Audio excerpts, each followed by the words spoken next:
Welcome to another episode of TE Destinations. I'm your host Rob, and today we are in the heart of the Renaissance, Florence. Andiamo!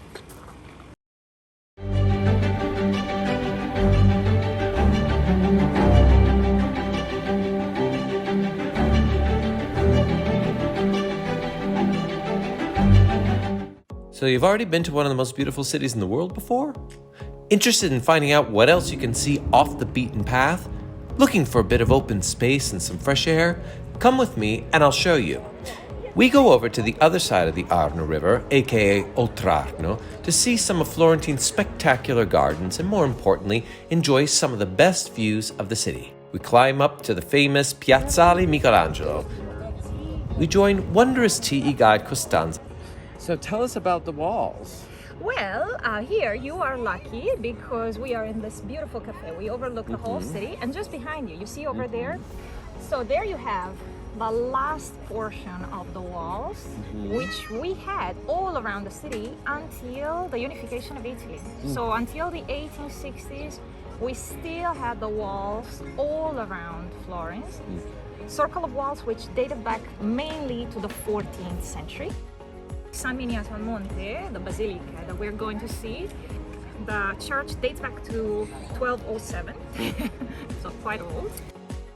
San Miniato was persecuted because of his faith in the Catholic religion around 250 after Christ, and he was decapitated in town in Florence. But then, according to the story, San Miniato didn't want to be buried in Florence, so the body actually got the head and started to run uphill from Florence, really.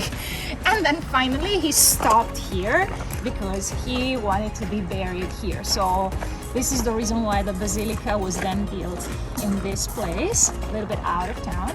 And in the mosaic you can see Jesus flanked by the Virgin Mary and San Miniato.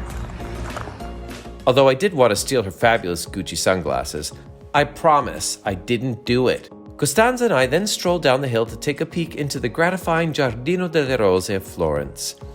This marvelous little park is filled with many special gifts for the eyes. There are 10 sculptures by the Belgian artist Jean-Michel Follen, over 400 varieties of roses, and even a Japanese garden donated to Florence from its twin city Kyoto. We head back up the hill to get to one of the most amazing showrooms in the world. Showroom? Maybe I should say show garden.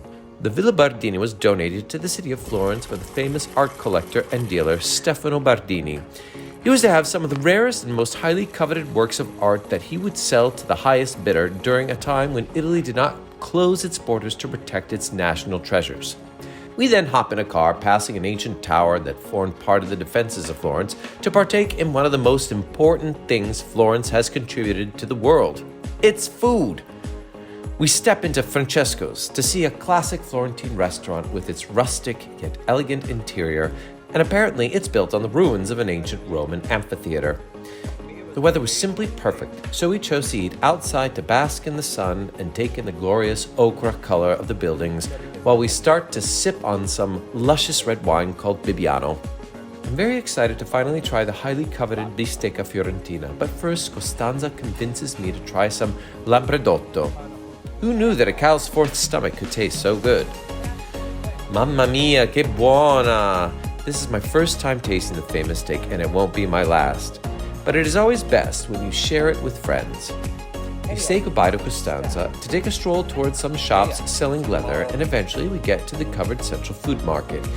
If you consider yourself a foodie, then you should certainly come here to get a tasting of the best foods, olive oils, and wines that Tuscany has to offer.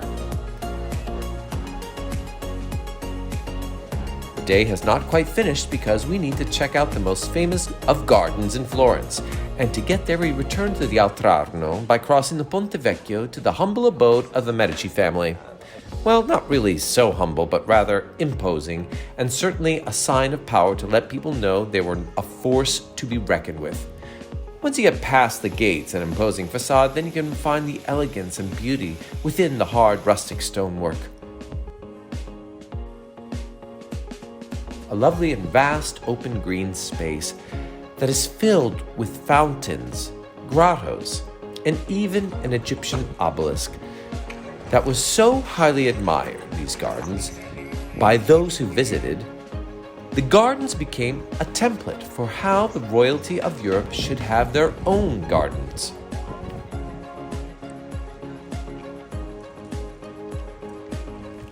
Look at this rare Rococo gem, a coffee house built by the Habsburg family when they ruled the Roost in Florence during the 1700s. The gardens can make you feel like you are wandering in the woods, and they are so close to the center of the city that it really is a hop, skip, and a jump to get to the heart of it all. In front of the famous church of Santa Croce, we happen upon a food fair sponsored by Coldiretti, celebrating young farmers growing the spectacular specialties of Tuscany. Nearby, do stop in the Galore Museum.